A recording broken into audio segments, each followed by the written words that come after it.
Сәлем, менің сүйікті достарым. Сіздермен бірге әдеттегідей мен Малика. Менің арнама қош келдіңіздер. Бүгін біз сіздермен лаваштан тіске басар жасайтын боламыз. Ол үшін бізге қажет заттар: лаваш, капуста, колбаса, пияз, және де қуырғанға зәйтүн майы немесе күнбағыс майын да қолдана беруге болады. Ендеше кеттік. Ең бірінші мен пиязды кубиктап турап алдым, ал 40 қабатты осылай майдалап турап алдым. Енді біз бұларды қуыруға кірісейік. Табаға аз мөлшердегі майды құямыз да үстіне кубиктап туралған пияздарымызды саламыз. Қызарғанша қуырып алу керек. Араластырамыз.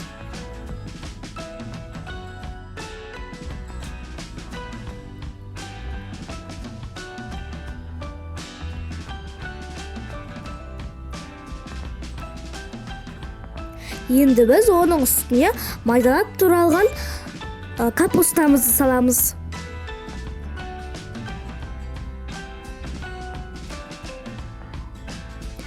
Және де оның үстіне тұз, бұрыш,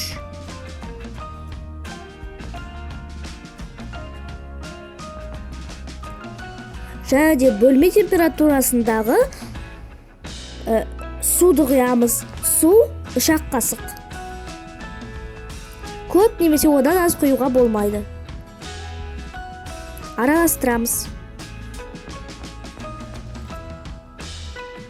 Және де қақпағын жауып, бұқтырып қойып қоямыз.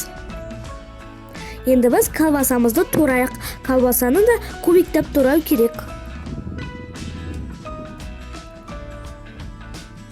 Енді біз лавашымызды ұзыншалап кесіп аламыз. Менде лаваштың диаметрі 27 сантиметр. Және де 8 сантиметрде болатындай полоскалар кесіп аламыз. Мінекей мен кесіп алдым. Және де оны қазір ішіне салмасын салып, осылай ораймыз. Мен сіздерге әлі салмасын салмай тұрып, қалай орайтынымызды көрсетейін деп жатырмын. Мінекей, осылай ішіне салмасын салып жасай береміз. Енді біз кішкене суыған капустан үстіне колбасамызды саламыз.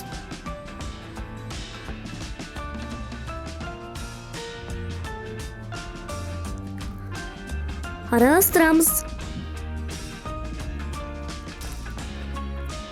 Енді біз оның ішіне шай қасықпен салмасын саламыз да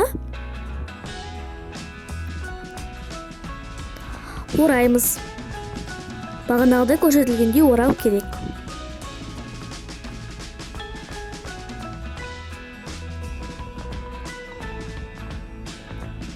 Және де осылай барлық лаваштан істеп шығамыз. Достар, мен барлық лаваштан тіске басарымызды жасап алдым.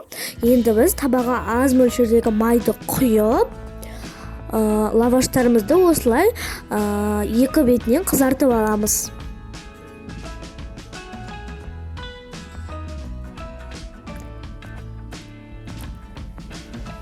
Сонымен достар, біздің лаваштан жасалған тіске басарымыз дайын. Сіздерге міндетті түрде жасап көруге кеңес беремін. Дәмі деген өте күшті болып шықты. Мінекей ортасы осындай.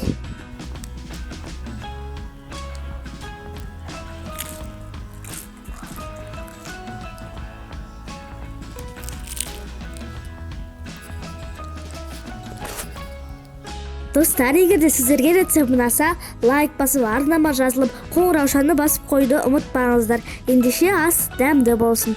Сау болыңыздар.